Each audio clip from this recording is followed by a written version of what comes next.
আসসালামু আলাইকুম, আমি মোহাম্মদ জালালউদ্দিন, ফিটনেস জালালিটি, followed by doctor Jahangir Kabir, chairman and founder JK lifestyle limited. আজকে একটা ছোট্ট অভিজ্ঞতা নিয়ে কথা বলবো। আমার সহকর্মী বলবো, অন্য স্কুল হোক তো কি হয়েছে, আমরা সহকর্মী। ভাই, আপনার পরিচয়টা দিবেন একটু। আমি মোহাম্মদ মুস্তাফিজুর রহমান, সহকারী শিক্ষক, সরিষাবাড়ি সরকারি প্রাথমিক বিদ্যালয়, ওজন্য কলেজ। আচ্ছা, পুঠিয়া, রাজশাহী। ভাই আসছেন, এটা কি আপনার? আমার ছেলে। ওয়েট কত বলতে পারবেন? Weight 65 KG. 65 কেজি। বয়স কত জানি? বয়স 11 বছর রানিং।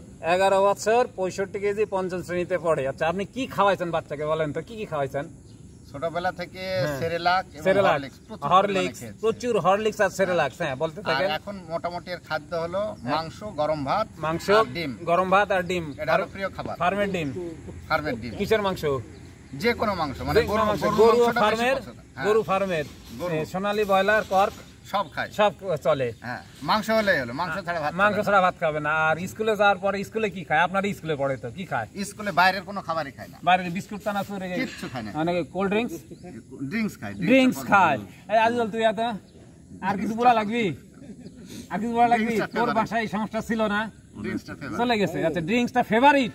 ও রে আল্লাহ, তার যেটুকু শুনলেন আর যারা জানেন, কিছু বলা লাগে যে কি খায় কি হয়েছে।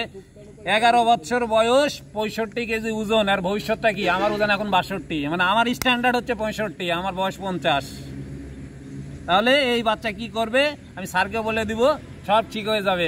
আপনারা সাবধান হয়ে যান। সবার বাচ্চা আছে এরকমই, বাচ্চাকে সবচেয়ে বেশি ভালোবাসেন বলেই, স্যারও ভালোবাসেন বলেই এত খাবার দিয়েছেন, তাই না? সেরেলাক্স, আরেকটা কি বললেন, হরলিক্স খেলে কি এনার্জি বুস্ট একটা অ্যাড আসছে না আলম ভাই? ওই জন্যই তো আমরা খাওয়াইছি, তাই না? বাচ্চা শক্তিশালী হবে হরলিক্স খাওয়াইলে।